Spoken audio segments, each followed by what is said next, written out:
chapter 1. I want to check kung sino sa inyo ang nagbasa ng James. Now, don't raise up your hands, but yun nga, no? So I strongly encourage you to read it.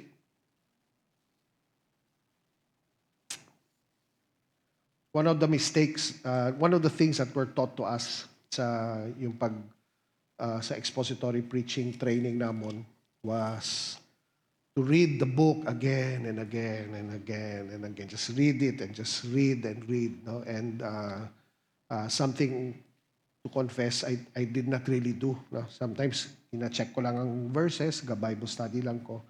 But when you just keep on reading and reading it again, sometimes you miss something. And then, always remember that the Holy Spirit is our teacher, not men. No? And it's the Holy Spirit who works when we read His Word. No? And so, it's a beautiful feeling na you read it again, tapos may bago na naman. Tapos may siya riwat sa imo. No? And I hope that happens here. Although we will, I'm teaching what I believe the Lord showed me, but you have the opportunity for the Holy Spirit to show you, no? What the letter of James shows us. Okay? So this evening, verses 9 to 11, kita. The brother in humble circumstances ought to take pride in his high position. But the one who is rich should take pride in his low position, because he will pass away like a wildflower. For the sun rises with scorching heat and withers the plant. Its blossom falls and its beauty is destroyed. In the same way, the rich man will fade away even while he goes about his business. Okay, let's pray. Lord, thank you for gathering us this evening. Thank you, Lord, for the worship, the songs that again reminded us of who you are.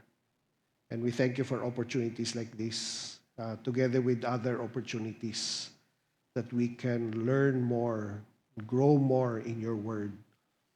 Lord, this evening we are trusting in you to bring spiritual truths in spiritual words in our hearts.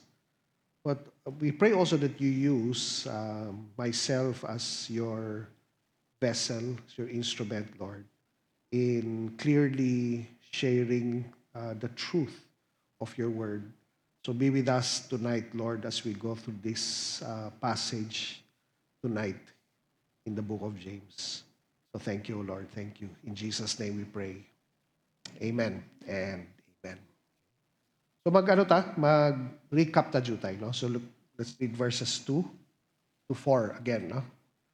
Consider it pure joy, my brothers, whenever you face trials of many kinds, because you know that the testing of your faith develops perseverance. Perseverance must finish its work so that you may be mature and complete, not lacking anything. So count it all joy, kuno, when you meet trials of various kinds. Grabe, no? So why are trials a joy? Ano ba nakita natin? Sino gusto mag-volunteer? Pwede mag-raise up ng hands.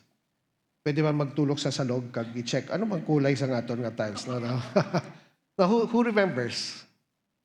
Okay, Brother Sherimel? It is a test of our faith. No? And you remember, the faith that James is focusing on is the faith that leads to good works. No? Naman ang pinakaano niya. No? And then, trials kuno, as we face trials, it develops what? Perseverance, no? Or steadfastness sa ESV. Steadfastness, perseverance. Sino nga ang kastorya ko? Si John Chris, no? Running siya gali, no? So, endurance to run pila ka thousands of kilometers, bro. Ang sobra naman, no? In a year, no? 20 kilometers, I think, no? So you need endurance, right? You just have to keep on going, biskan kapoy na, biskan sakit, no? You just have to keep on going. That's what trials do. They teach us to persevere, no? Persevere in the Word of truth. Ano ang outcome? sang perseverance or sang steadfastness, we become complete and perfect. Or what's the real meaning of perfect? Mature. So we are perfected. Okay, so I mentioned last Wednesday, that is the goal of a Christian. No? The goal of a Christian is, Lord, I want to mature. I want to grow. No? Nandun ba nyo ang inyong childhood, or if you're a parent, diba, ang mga anak nato, daw nagadali sila magdako, di ba? No? Toddler pa lang sila, they want to walk. No? And then pag elementary, gusto nila, high school na sila. Ang high school, gusto mag-college na. Ang college, gusto na mag-work. No? Kasi we all want to mature. No? If you want to stay a child, hindi pwede, right? So that's the same goal of Christianity. So we need to pray for that. Okay? And that is James' focus, if you remember. No? James wrote this letter. Again, look at the last part of James. He ends his letter by saying, if we bring back someone who wanders from the truth, verse 19 of chapter 5, no? James 5:19, my brothers, if any of you should wander from the truth, no? Someone should bring him back. So notice, ang focus niya, bringing back those who are wandering. Hindi wandering na, I wonder, daw nagatalang, nagkakwan, no? Na ano sila sa world. Bring them back. So he begins by saying, we need to persevere in this test of faith, no? And if there's anyone who's wandering from the truth, you're saving them from a number of sins. Now, this is not salvation to heaven, but saving them from their sins, no? So that begin to walk again in righteousness. So, amo nang mind ni James, writing to the 12 tribes, mga Israelite believers who are in the world, stay true to the word of truth. No? And pag abot sa mga test, persevere lang kamo. No? Because these tests will really come. No? Correct? These tests of righteousness or walking by faith, it happens in our homes. It happens in all our relationships. It happens in the church. It happens in our work. If you're a student, it happens in your school. May mga tests of our faith. No? Tests of our walking in the truth, our compromising. Okay? So, rejoice. So James begins with that, rejoice. Then last Wednesday, we talked about wisdom. No? Verse 5 to 8. But if any of you lacks wisdom, let him ask of God, who gives to all generously and without reproach, and it will be given to him. No? So I don't think, I may have mentioned this last Wednesday, but again, no, as I'm going through it, I don't think this was just for a select group of brethren, yung if any of you lacks wisdom. I think dapat sa tanan na believers, no? That realization na, Lord, kinanglan ko ang imong wisdom. I need your wisdom. Wisdom is what we apply, no? It's a knowledge of God's word that we apply. So it's not enough na nakabalo ko, no? Hindi gina-apply natin. So we need wisdom in how to bring this righteousness. So if we lack wisdom, we need to ask God. Okay? So every time we face trials, or even if we're not facing trials, we need to ask wisdom, for wisdom always. Now, verse 6, but he must ask in faith without any doubt. For the one who doubts is like the surf of the sea, driven and tossed by the wind. That man ought not to expect that he will receive anything from the Lord. He is a double-minded man, unstable in all his ways. So nakita natin last Wednesday, we need to have faith, first and foremost, that wisdom comes from God. Okay? Dapat klaro sa atin na ang source of wisdom is the Lord. Okay? Not the world, not anyone else. Dapat si Lord. Okay? Dapat klaro sa heart natin. Secondly, we have faith that God will grant wisdom when we ask. Okay? So that's the Lord's promise. So ang bal ni James, or ang sulat ni James is ask. You need wisdom, ask. Pray.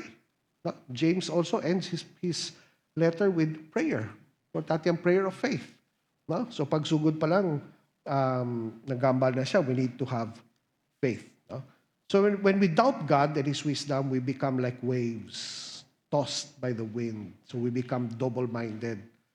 So remember, James' desire is that the believers would be perfect, mature. Being double-minded and unstable is opposite of being mature, right? So you notice the connection. So pag may trials kita, ma-pray kita for wisdom. If our righteousness, our walk of faith, our steadfastness is being tested, we have to pray for wisdom. How do I deal with this, Lord? How do I handle? Later on, I think next Wednesday, temptation naman ang aton nga topic. How do I deal with temptation? How do I deal with tests? How do I deal with people who test our walk of righteousness? Diba? Kasi many times, people ang ginausar ni Lord. No? We have, if you've been with me for a while, you've heard me, this is a personal term na ginhimo ko. May nakita mga anointed tribulators. Okay? Pwede nyo isulat. Isulat nyo lang ngalan ko after. Okay? Anointed tribulators. In other words, may ginapili si Lord na mag-tribulate sa inyo. Is that a word, tribulate? Diba? The problem is not the person. The problem is our heart. How do we respond to someone who is testing our obedience? Diba? A boss who is always nagging you, diba? Relatives who are persecuting you, or ang husband or wife mo na kabunggaan ka mo sa character, etc. The problem is not the other person. No? The world tells us, blame them. But the Word of God tells us, hindi kita ang problema. Gina-test ang imong faith. No? Ang understanding mo sa pag-apply sa Word of Truth. So that you're already praying for wisdom. Di ba? No? Medyo nagsugod pa lang ang argument sa balay, husband and wife. No? Sometimes we pray after we confess our sin. Di ba? Ay, Lord, sorry. No? So okay lang na. But maybe, while the argument or the discussion is beginning, we're already praying, Lord, give me wisdom. Ano ko ba siya ma-handle? Ha? Sa itsura nyo, daw, at home gid ka mo sa example. No? Ito naman gid, di ba? No? I will not hide it. It comes, right? Sa church. Happens in the church, right? Different personalities. So in your heart, you're praying wisdom. So to be mature is to be one-minded and stable in our understanding. Okay? So that's how I see the flow of James' letter. It looks random. In fact, it's very much random. Tonight, we're going to go to a random topic na naman. Pero may connection siya sa gusto itulog ni James sa iyang letter. Okay? So the next thing James talks about, okay, for me, it's about boasting. It initially looks like rich and poor. Okay? But then you see that there's a common denominator with these two examples that James brings us. Okay? So, verse 9. The brother in humble circumstances ought to take pride in his high position, but the one who is rich should take pride in his low position, because he will pass away like a wild flower. No? So ESV, let the lowly brother. No? NASB, nami man. The NASB, but the brother of humble circumstances. Okay? So at this point, sa iyang letter, he's not using the word poor. Why? Kasi nag-focus siya sa circumstances. Humble circumstances kag ang rich. No? So at first you think, James is talking about rich or poor. No? What chapter does James talk about the rich and poor? Sino nagbasa ng James? Walang nagbasa ng James. Okay. Hindi niya na-notice? Anong chapter? Nagina-deal niya ang rich and poor. Chapter 5. Ara, no? Right after chapter 1. What's after chapter 1? Very good. Ano ba? Okay.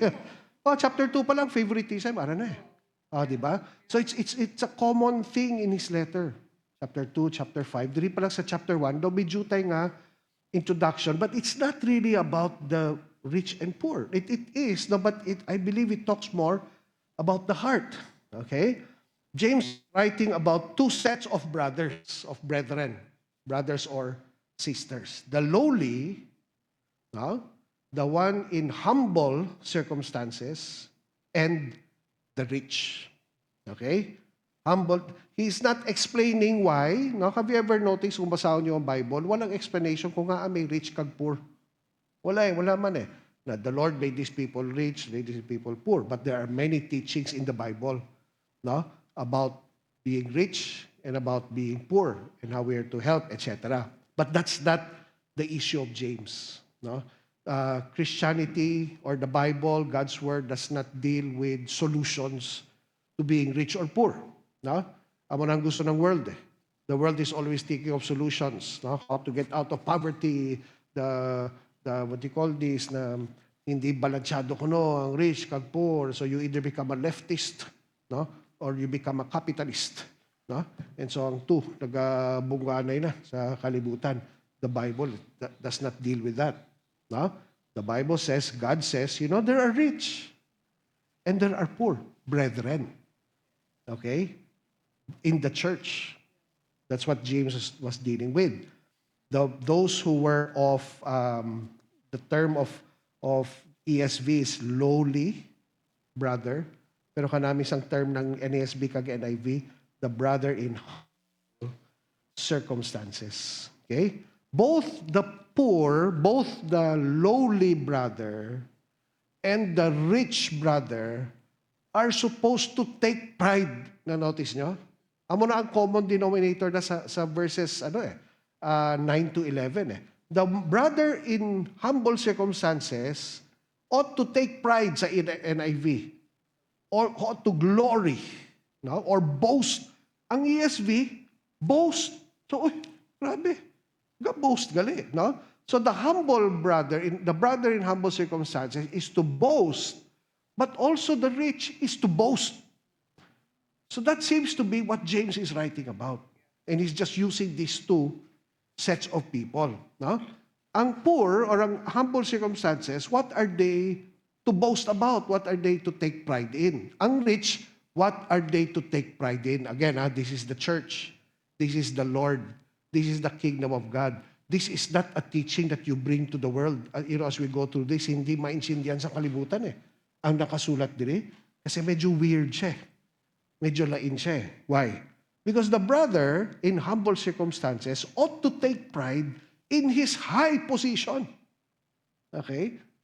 So ang lowly brother or ang humble, ang word na humble dira is a word that simply means low. Okay? So ang brother kuno in low circumstances, in humble circumstances, boasts about his high position. So ang humble circumstances, high position gali. But the one who is rich should take pride, so ang rich in his low position.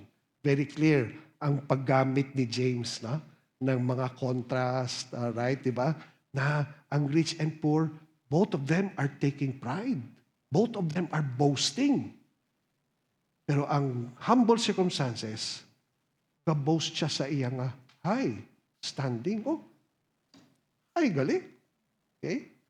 Ang ina pa lang, brethren, medyo, okay? That's why it's very important for us to see that what we're talking about here is, ako ning a term, it's the God view. The God view of life, of the Christian life, of the kingdom life. This is not the world view. Okay? Why? Kasi nga, unang-una, the brother in humble circumstances or the lowly brother. Okay?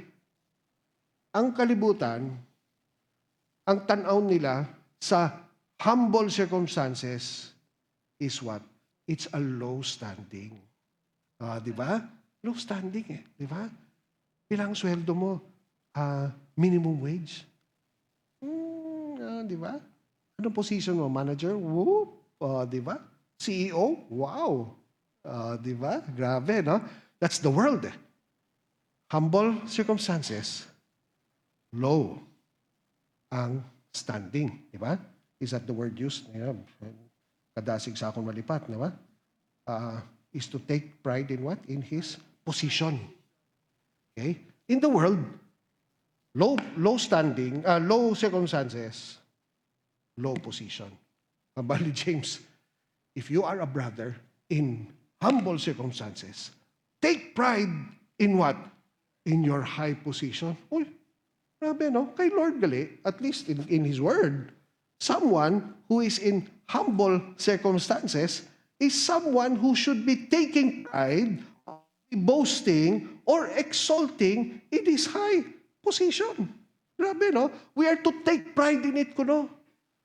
Okay? We are to boast in it.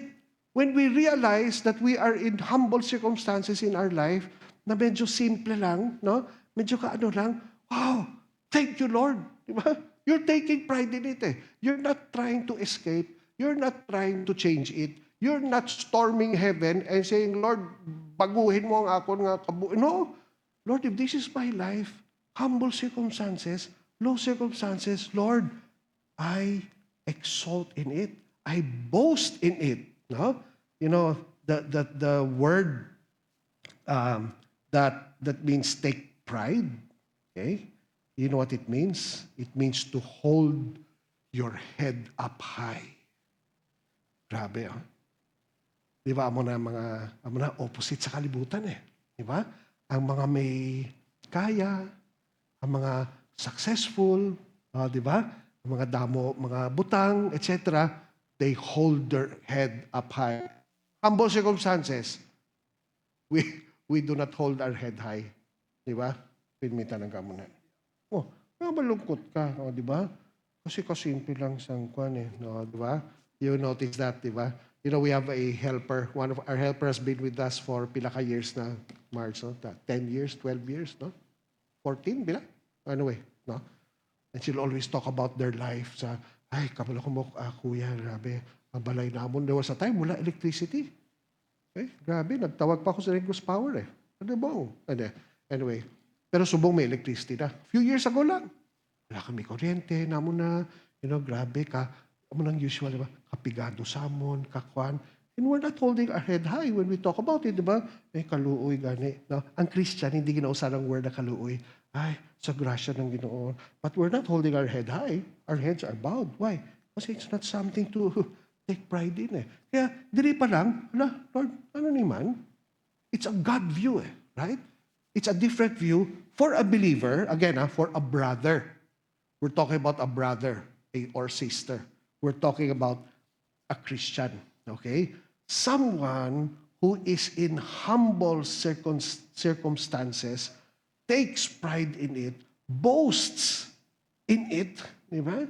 It's not, as I mentioned, it's not something that he tries to run away from or storms heaven. God, change my life. There are many Christians today in the church. Amo na ang rason na nagpalapit sila kay Lord.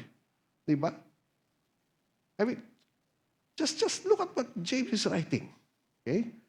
Why are those in lowly circumstances in a high position in the eyes of God? What makes a person in lowly circumstances, a lowly person, someone whose position in the kingdom is high? Okay? First and foremost is because si Lord mismo ang nag-teach parte dira. And I think the most popular is Luke chapter 6, verse 20. Na? Luke chapter 6, verse 20.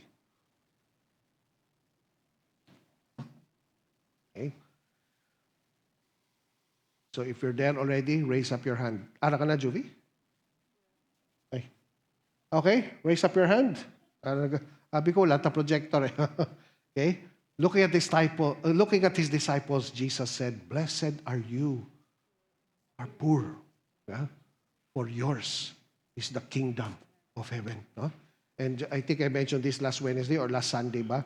May ara kita marker na kulay itom or dara puti. No, ay hindi. No, blessed are the poor. Ano naman? Diba? Gina-erase natin eh. Ay, hindi siguro ang lain na ginamin ni Lord. Hindi. Straight to the point eh. Blessed are you who are poor. Okay? For yours is the kingdom of God. What is it? No? If you think about it, you meditate upon it. Again, this is not a worldly point of view. This is not a worldview. Kasi opposite ang worldview. The poor are not blessed. Malungkot ka mo eh. Diba? Hindi ka mo happy. Kasimple lang sa inyong life eh. Why is someone who is poor in the kingdom of God blessed? Diba? Why is he blessed? So if you again, this, the clear answer of this really comes from your reading God's word. Not from a Bible study like tonight. If you keep on reading God's word from Genesis to Revelation, you read the Gospels, you read the epistles, di ba? There is something more important kasi than externals that the kingdom of God is focusing on. Okay? Now, Matthew will record something similar in a different manner. Now, Matthew 5, verse 3, which we find in what we call the Beatitudes, di ba? And there is a connection. Why? Kasi Matthew 5, verse 3, what does it say? Blessed are the poor in spirit. Okay? In other words, someone who is, he recognizes or she recognizes the spiritual poverty of their heart. No? And because there is a poverty, that heart is continually calling upon the Lord. That was the Hebrew understanding kasi of poor. Okay? The Hebrew understanding of poor was, kung pigado ka, hindi ka bangaranon, no? Ang tendency na nagatawag ka pinmi kay Lord, kang nagasalig ka kay Lord arata. That's a concept. Okay?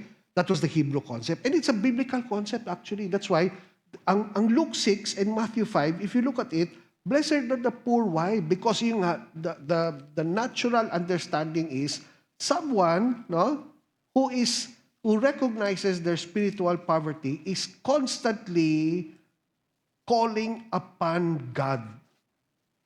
Constantly or naturally looking to God and trusting in Him for everything that he needs. Okay? And that's a big advantage.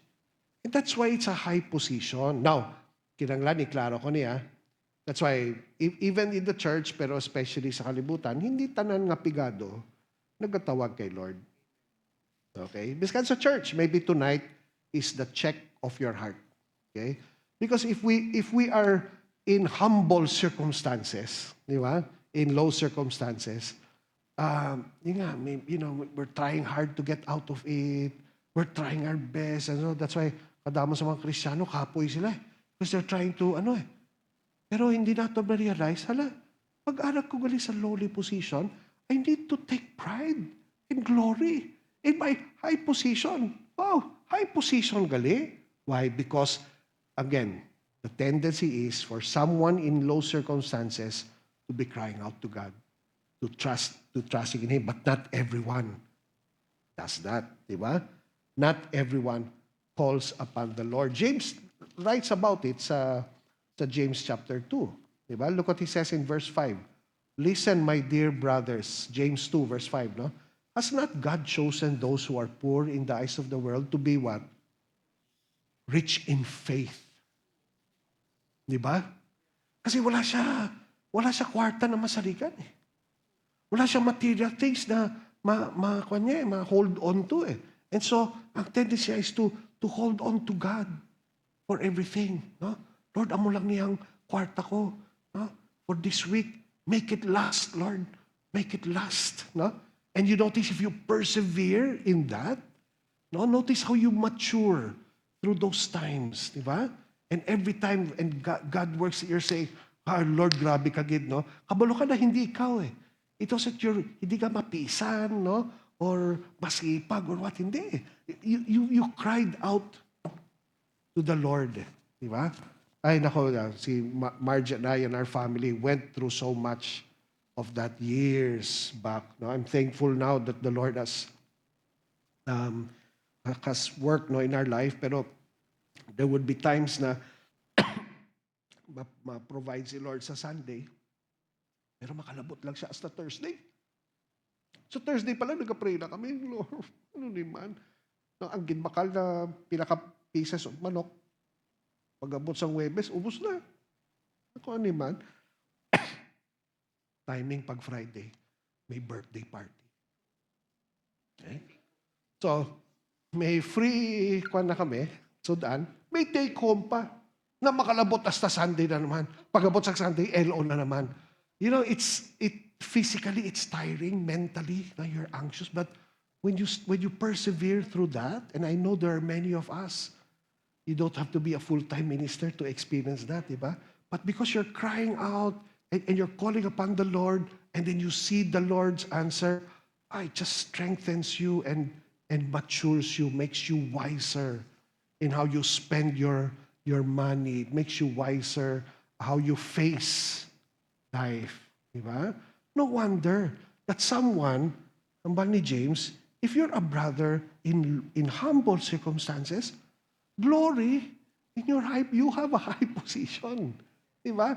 And yet, I'm going a little ahead of myself kasi actually, if you apply this to ourselves, how many of us have ever been, first and foremost, how many of us have recognized our humble circumstances as something to rejoice in or to boast in? Di ba? It's not automatic.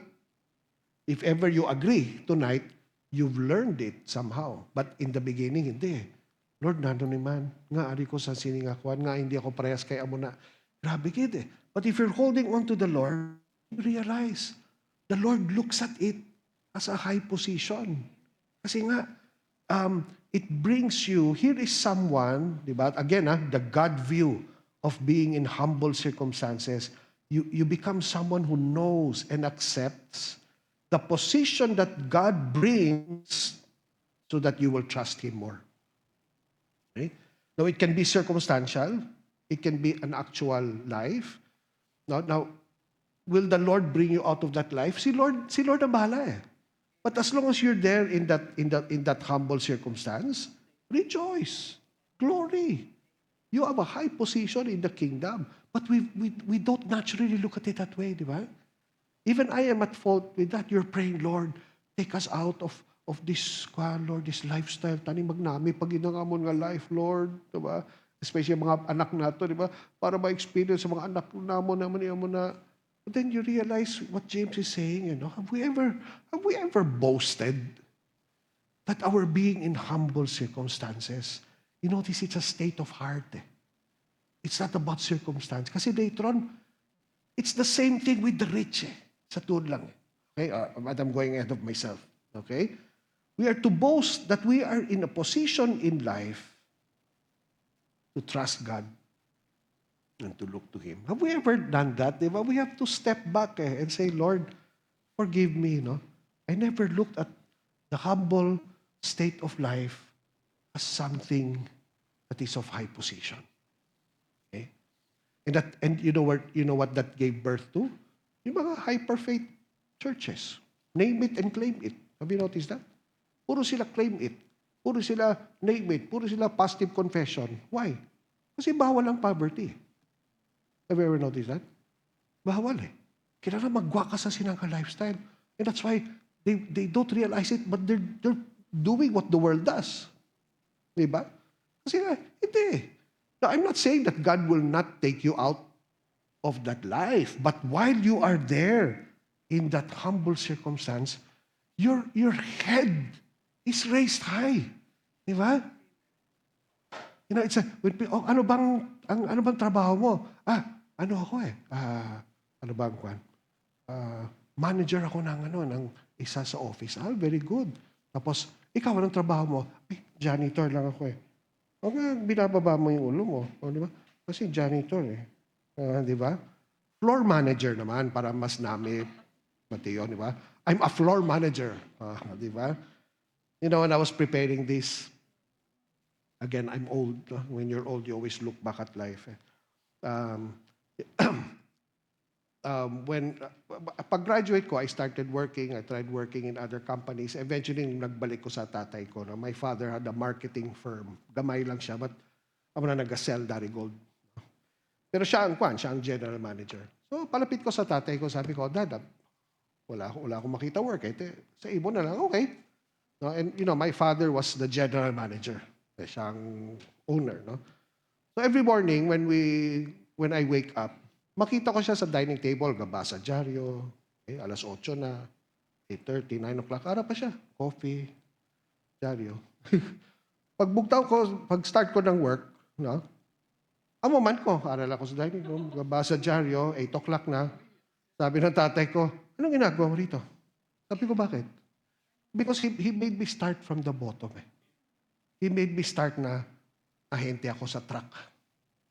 Okay. Kakato sa Quiapo, Caloocan, mga muna. No? Tondo, grabe. No? Anyway, sabi ko, sabi niya, what are you doing here? Ba't nandito ka pa? Sabi ko, bakit? Oh, alas 6:30 pa lang. Andiyan na sila, naglilinis ng truck, kwan. Sabi ko, okay. Kasi yan ang problema pag graduate ka ng graduate ng Lasal, kala mo, di ba? And then, I started there, siyempre t-shirt ka lang, maong. For a while, nahuya ako na may makita ko classmate ko sa college. Kasi sila tanan naka-necktie. Siyempre, mga Lasal graduate, mga sa Ayala nag-work, di ba? Mga kaya ako, ara ko sa truck. Okay? But this is, hindi pa ako Christian, this is the world. But when you love your work, eventually, it doesn't matter. I was proud. Sino ba nag-ahente rin na nagsakay sa truck? I was proud na nakakamot ko, itom.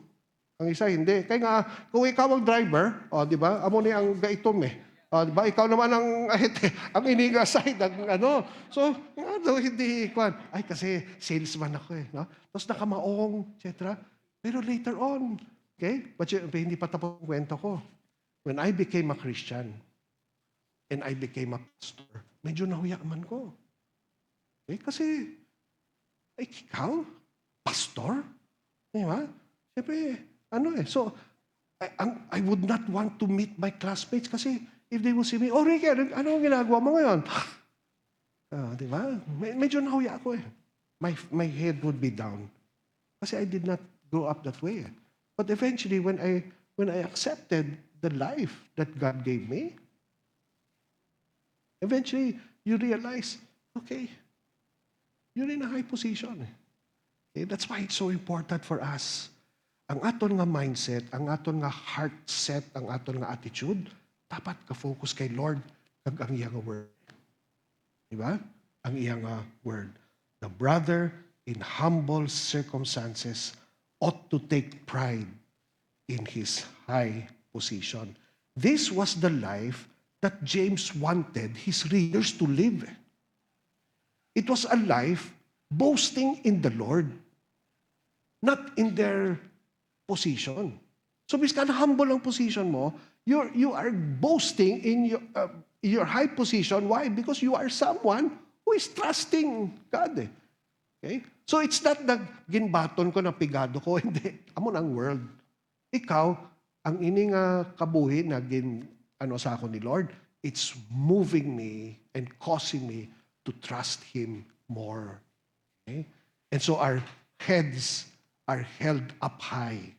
Not because of earthly position, because of our spiritual position. So that's why we need to also ask ourselves, diba? Those of us who are presently now in humble circumstances, are we boasting? First and foremost, do we recognize na high position gali ang pag-ara ka lang sa simple nga kabuhi? High position, if it is leading you to trust in the Lord. If you're still complaining and you're still trying to get out of that life on your own, and every prayer that you bring is, Lord, take me out of this life, you're not living the life of James. But if in your heart, your simple life, your humble circumstances are moving you to trust Him more, then that's where you say, okay, hindi ako, mahuya ako. No? Why should I, okay? Do we look at it as a high position or are we still trying to get away from it? No? Because I know there are many Christians and sometimes we don't realize it. I don't know if it's a Filipino mentality na kinanglan magwa kita sa sining situation. Sometimes it's very Pinoy, di ba? But we need to look at it from the kingdom eyes. Do we see our humble circumstances as a high position because it brings us to a life that calls upon Him and trusts in Him. Di ba? We're living a life trusting in Him. I remember when I first told my parents na nakibot sila na born again. Bali lang, basi kulto ang sinalihan mo. No. Sabi ko, trust me, the Lord is moving, changing my life, etc. And then a few months after, nag-full-time ko sa ministry. Kibot ang nanay ko, heart attack siya. Pastor, paano yan ako? Ano bang sweldo mo dyan? Diba? Hirap sagutin eh. Diba? Sabi ko, wala. Wala. Gaano sila? What if you get married? And you have children? What's going to happen to them? Sabi ko, ang boss ko ang bahala. Sino boss mo? Si Lord. Si Lord. Siyempre single pa ako. I did not even know Marge yet. And I always say na, if she was, and I think she saw us, she saw my family. No? And eventually, nakita niya ang faithfulness ni Lord. Pero ako nang persevering eh. Kasi, mo, diba? How can a guy who has no salary raise up 3 children, excuse me, who are now all adults, diba? Tanan nakagraduate, they all have their own work. Okay? Even up to now, I look at my family and say, grabe Lord, how did this happen? Wala. That's how the tests of faith, okay? That's how the tests of faith build up your perseverance and maturity. Kasi now, di ba, if you grow in maturity, you can stand before others and say, the Lord provides. Di ba? He does take care of you. You can, because you yourself have persevered through it and you've seen it. Di ba? So hindi ka lang nagkikwento ng theory. You're sharing what you have seen.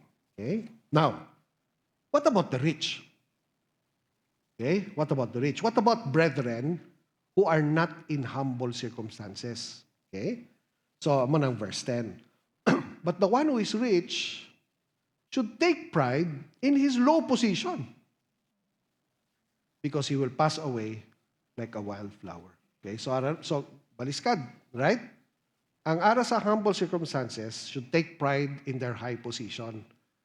Ang rich, naari sa baba, should take pride in what? In their low position. So, notice, take pride man. Hindi gina-rebuke ni James ang rich. Hindi niya gina-correct. Okay? Because we all have different lives, di ba? May mga brethren na humble circumstances, may mga brethren na rich, and many of us are in between. Di ba? So that's not the point eh. Okay? The point is, the lowly brother takes pride or boasts in his high position because nga he is trusting in the Lord. Ang rich amuman. Okay?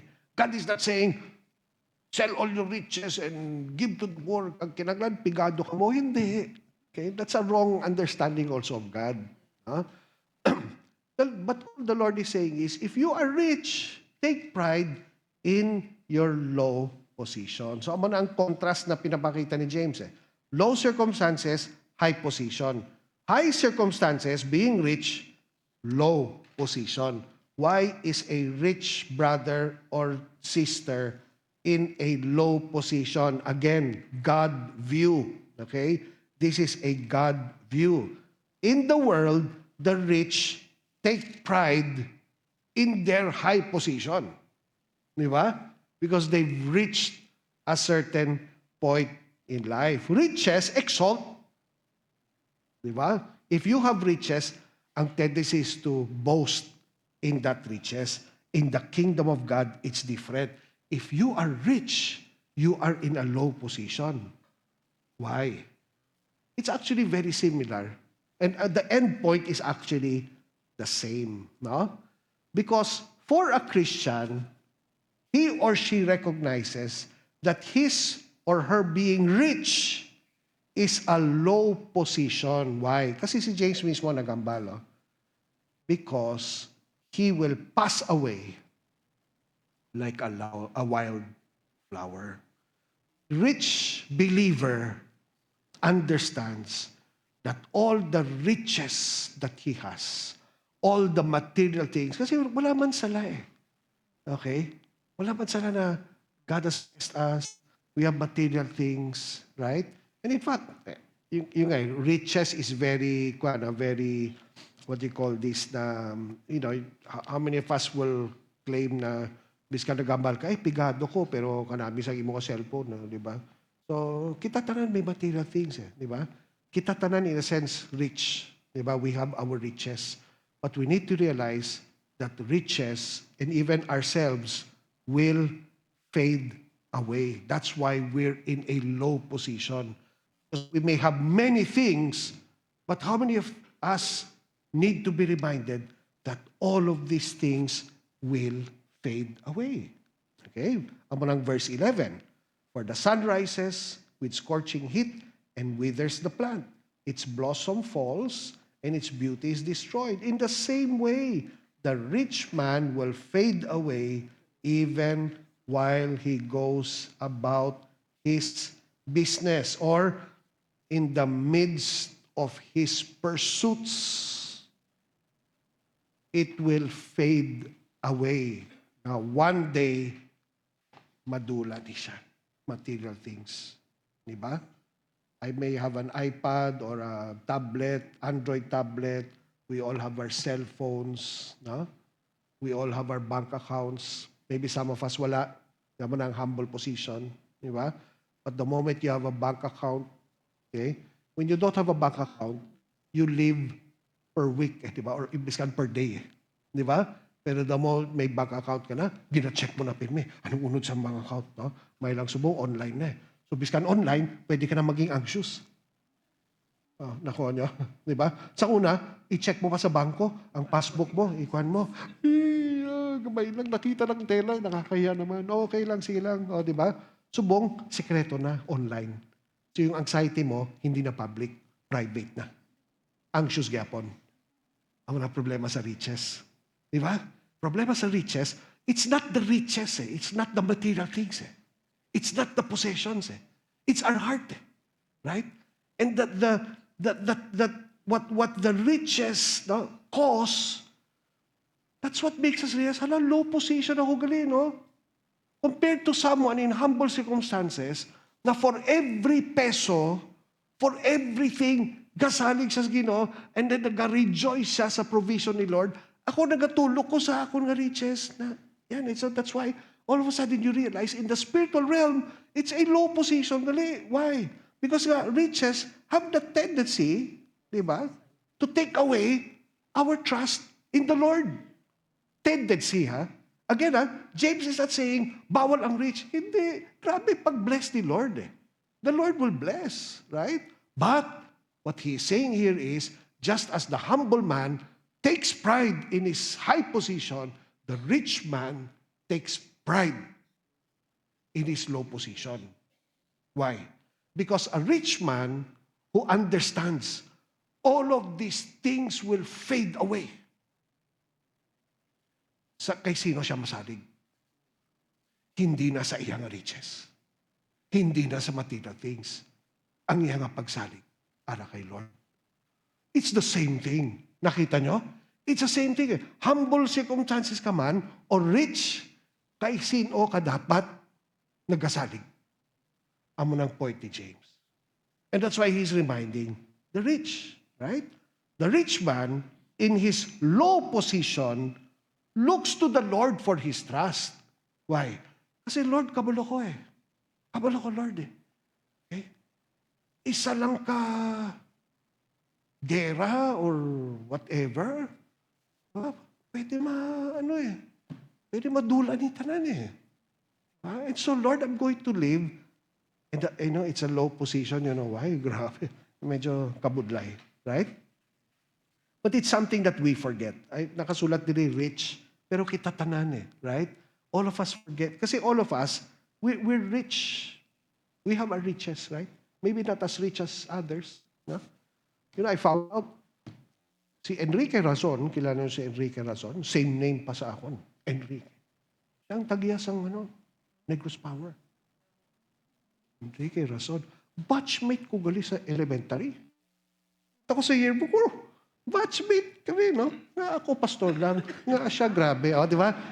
Kung worldly ang imo nga thinking, nga sila amo na, no? Nga ako ang amo ni, o, di ba? Amo nang delikado sa world, eh. If we don't have a God view of life, ay, nako. That's where you realize, Lord, if whatever, and you know, it's not just for the rich, eh. Those of us who came from humble circumstances, manotice nyo amat-amat, grabe ang pag-provide ni Lord, no? And every time God provides, notice how our faith is tested. Every time, di ba? Our faith is tested. It does not mean the Lord will not bless you. He can keep on blessing, but He wants us to take care of our hearts, no? Turn with me to Proverbs 18. Look at verses 10 to 11. This is something that all of us, specifically the rich, no? Pero all of us need to remember that wealth will fade away. And the life that we live will fade away. No? Proverbs 18, verse 10 and 11. No? Okay? Sino aral na da? Brother Ram? Sige, Brother Ram. Verse 10 and 11.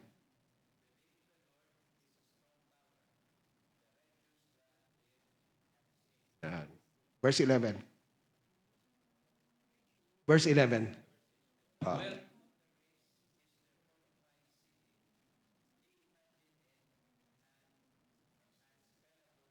Well, okay? Kita niyo ang contrast ng 10 kag 11? The name of the Lord. Di ba top hits na sa Christian life, no? Yung mga dugay na Christian. The name of the Lord is a strong... Oh, no, kami lang ni Jerty nagkakanta, eh, no? Mahalata ang edad natin, eh. So anyway, okay, the name of the Lord is a strong tower. The righteous run to it and are safe. Tanawang 11. The wealth of the Lord, the wealth of the rich is their fortified city. Naintindihan nyo na? All of us are guilty of that, eh, right? Basta may unod ang aton nga bank account, medyo secure kita. Di ba? Biglang ginano sang hacker, nagsulod sa account, di ba? Grabe. Anong katabo? Oops, di ba, they imagine it, karami sang NIV, they imagine it, an unscalable. Abi nila, walang makasaka kagwan. Oh, the name of the Lord is a strong and mighty tower. The name of the Lord, not wealth. But it's a lesson for all of us. Right? It's a lesson. Okay? I experienced that years ago. Okay, ga-check ko online sa account. All of a sudden, may Canadian immigration. May nagabayad Canadian immigration. Tapos hindi lang isa, 2, 3. Nagpanik na ko. Hala, may lang. Mr. Hanley, same, bagay, video. Hala, Mr. Hanley, etc. Napanik ka na eh. Kaya nga, ang abi mo, unscalable wall, na-scale. Okay. Sabi ko, Lord, grabe, no? Grabe ka, Lord, mag-test, no? The Lord has to test us, eh. Kasi, and sometimes does not bring back what we lost. Ako, praise God, ginbalik sang video ang nadula. Kaya nga, sobra. Kung video ang ikuan ko, may PNB kagkuan. So anyway, kag China Bank, may China Bank pa. No? So, sa tanan nga banks, okay, kanto ka mo. No? Pero, ang point ko is, di ba, na kung hindi ginbalik. Okay? Grabe, no? If you're a believer, that's where you realize, Lord, grabe, no? The rich takes pride in their low position kasi the tendency to trust in wealth, no? It's stronger, hindi rich lang, biskan mga poor, may araman sila salig sa ilang wealth, no? But it's stronger with the rich, okay? That's why the rich brother realizes that, listen to this, I believe this is from the Lord. The rich brother realizes that even if he knows that God is the provider of his wealth, okay, he is in a low position because of the greater possibility of taking away our trust in God. Biskan kabalo kita na halin sa Ginoo ang blessing, a rich brother realizes, Lord, help me, kay ang ini nga riches, pwede niya ikawat ang akon nga pagsalig sa imo eh. That's why the one in humble circumstances is in a high position because he is calling to God, right? But the rich is the same. Because the rich realize that riches can take away, he is also calling upon the Lord. Natangin, Lord, hindi substitute. No? Nang riches ang akon nga trust in you. And God will always be faithful. Diba? Okay, so how many of us have bought something in Shopee? Pag-abot bato pala. No, diba mo na ba? Hala, gumastos ako mo ni. That's when later on you realize, hala Lord, ang kwarta mo gali ang gingastos ko. No? So next time, ma-pray ko na kung dapat igasto. And biskan madula siya, how many of us trust that the Lord will give it back? Diba? How many of us will trust? But these are just the tests. Okay? So that's the picture of the rich. That it's also a Hebrew picture actually. You remember the story in Mark chapter 10 when the rich young ruler came to Jesus? Diba? Just to shorten it, so that we don't take too much time. When the man kasi asked, what should I do to inherit eternal life? So, ano commandments, oh? Ibaon mo lang. Aba, nagtikal pa ang ruler. All of these commandments I have done. What else could I do? So verse 21. Jesus looked at him and loved him. Wow. Jesus looked at him and loved him. One thing you lack, he said, go, sell everything you have and give to the poor, and you will have treasure in heaven. Then come, follow me. The NIV, sa NIV kasi, at this, the man's face fell. So I think other versions, he left grieving or he was sorrowful. Why? He went away sad because he had great wealth. Diba? How many Christians, and you see that in 1 Timothy, no? In 1 Timothy 6, na many Christians have lost their faith because of money. Okay? And that's why ang teachings of 1 Timothy is not just about money, but the love of money. No? I hope you've read that. No? 1 Timothy chapter 6, no? Correct? Okay. Look at verse 6. Let's start from verse 6. No? 1 Timothy 6, verse 6. But godliness with contentment is great gain. For we brought nothing into the world, and we can take nothing out of it. But if we have food and clothing, we will be content with that. People who want to get rich, there's a difference between a person who wants to get rich and a brother who is rich because of the Lord. Diba? There's a big difference. Those who want to get rich fall into temptation and a trap and into many foolish and harmful desires that plunge men into ruin and destruction. For the love of money, not money, the love of money is a root of all kinds of evil. Some people eager for money, anong natabo ko, no? Have wandered from the faith and pierced themselves with many griefs. Grabe, no? That's why if God is bringing you to a circumstance that you are rich, that God is blessing you with wealth, make sure that your decisions are not influenced just by wealth. Later on, sa chapter, I think it's chapter 5 of James, James is going to write na, hindi ka mo mag-boast na, by this year, I will have this profit, or next year, no, ang dapat ginahambal mo, if it is the Lord's will. See, that was the mindset that James, chapter 1 pa lang, ginabutang na niya sa readers niya.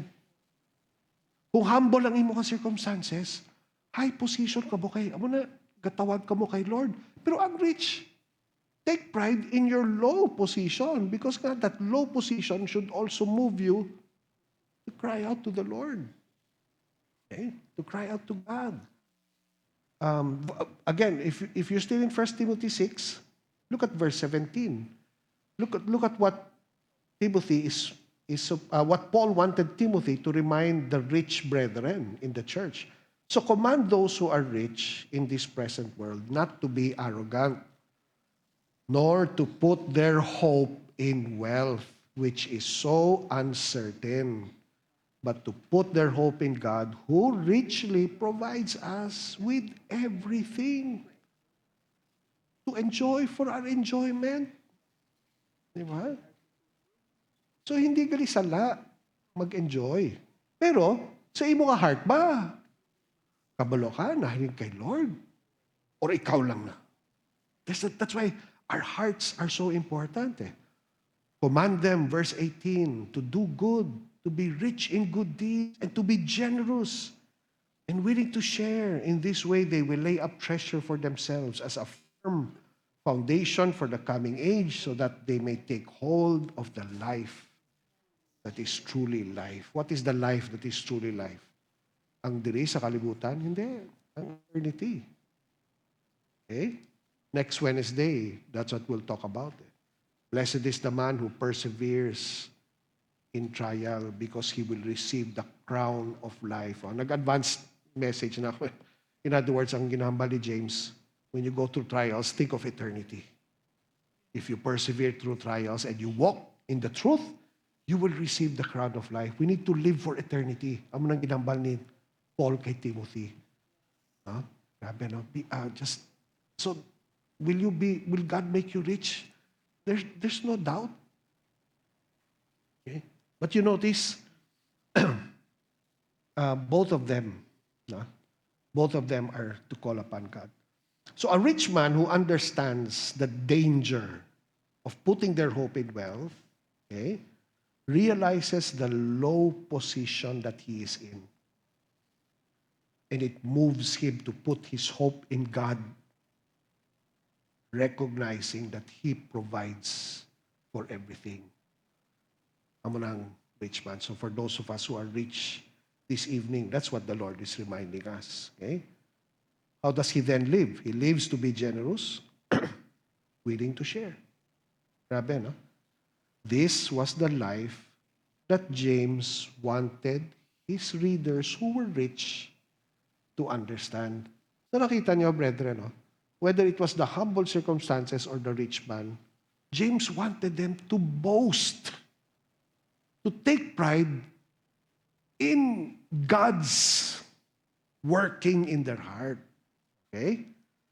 But this is an important, before I go to that, before I end with that, no? So this is also the life that the Lord wants us to live. For those of us who are blessed, you've been blessed, more than what you began with in your life, no? Do we recognize that low position of having financial or material gain? Do we boast or take pride in that low position? Di ba? Usually, di ba, sa kalibutan, makita nila, di ba? Damo ka kwarto, uy, pre, grabe, no? Blessed ka, no? How do you counter that statement? Kasi in the world, ang tanaw nila sa blessing, damo ka mo na. How do you counter that? No? In our mind, syempre, you will answer, actually, no, pare, kabalo ka na, low position na kay Lord. Kasi pag damo ka kwarta, you're already beginning to share the gospel. You look to Jesus. He saves you from that. Diba? Do we recognize that even as we go on with our pursuits, ang manangambal ni James, sa verse 11, in the same way, the rich man will fade away even while he goes about his business. Okay? If you're going through your business or your pursuits, always remember, it will fade away. It will fade away. No? So what does James want his readers to understand? Walk in the truth. Walk with faith. Walk trusting in the Lord. Not in anything else. So, kita natin ang both pictures, no? Okay? both pictures, humble circumstances or rich, they were to boast in God. Diba? The brother in humble circumstances takes pride in his high position because it moves him to walk by faith, living a life that trusts totally in God. The brother who is rich takes pride in his low position, realizing that all will fade away. So now he begins to live a life trusting in who? God. Oh, parehas lang gali. It's not about being rich or poor o simple lang, hindi. Simple man ang iyong kabuhi or God by His grace is granting you riches. Boast in Him. Boast in the life. Okay? And that is the life that James wanted. Look what James is telling us. No? First, when we face trials and we persevere, what is the outcome? We are to be mature and complete, di ba? Lacking in nothing. To be mature and complete, what? Wisdom. Okay? To be mature and complete, we need to be boasting in the Lord. Okay? We need to be taking pride, whether it's a low position or a high position, whether simple lang, humble circumstances, or you have the riches that God has graciously granted to you. A mature believer, notice, na, his head is high. Okay? So again, hindi talaga ba, proud ako, napigado ko. No. Eh?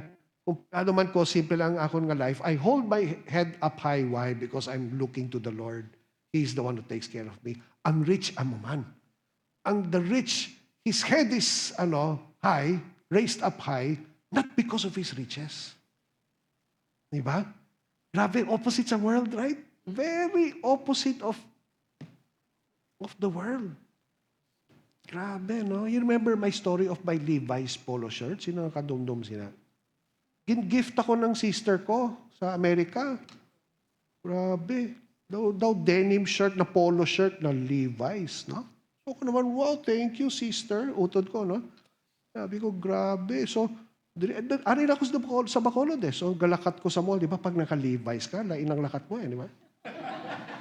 Kasi, Levi, gusto mo ipakita sa kwan, eh. Ay, pagtagpila ni siya. Ay, di ba? Tapos after pila ka weeks, kita ko sa balay. Hindi ka na Levi's, Leves. Siguro may bakal niya sa Hong Kong ba, wrong spelling. Sabi ko, man. Gulpi na lang, pag inasuksok ko na, hindi na ako head up high. Di ba? Daw nahuyan ako, wala pang ukay-ukay sa sinanga time. Eh. Grabe, what world can do, di ba? The world will make you feel na you're someone. Pero you know what? What the Lord is reminding us through James, no, take pride in Him. Boast in Him. If you're in humble circumstances, the Lord is just telling us, trust in Him. If you have riches, the Lord is also telling you, trust in me. It's all the same. Diba? It's all the same. So we're all in the same boat. Nakarami, no? But that's notice ang maturity. Notice ang peak. That's why in chapter 2 and in chapter 5, James is going to write about the rich and poor again. Okay? Amo ni ang foundation, sini. Nga walang favoritism. Okay? Nga sa chapter 5, kasakit sa mga words si James. Kamo mga manggararon, mga amo ni. Why? Because this is the foundation. You need to have this wisdom. You need to have this understanding of life. Okay? So no more boasting about what we do not have or what we have, right? We just boast in the Lord. Okay, let's pray. Lord, thank you for this passage in James.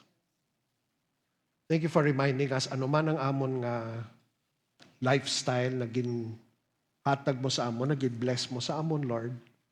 Our boast, our taking pride is in you, Lord.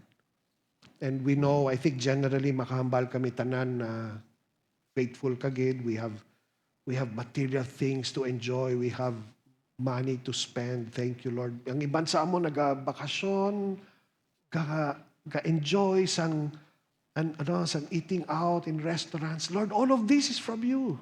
We look to you, Lord, not in our wealth or not in our humble circumstances, but we look to you.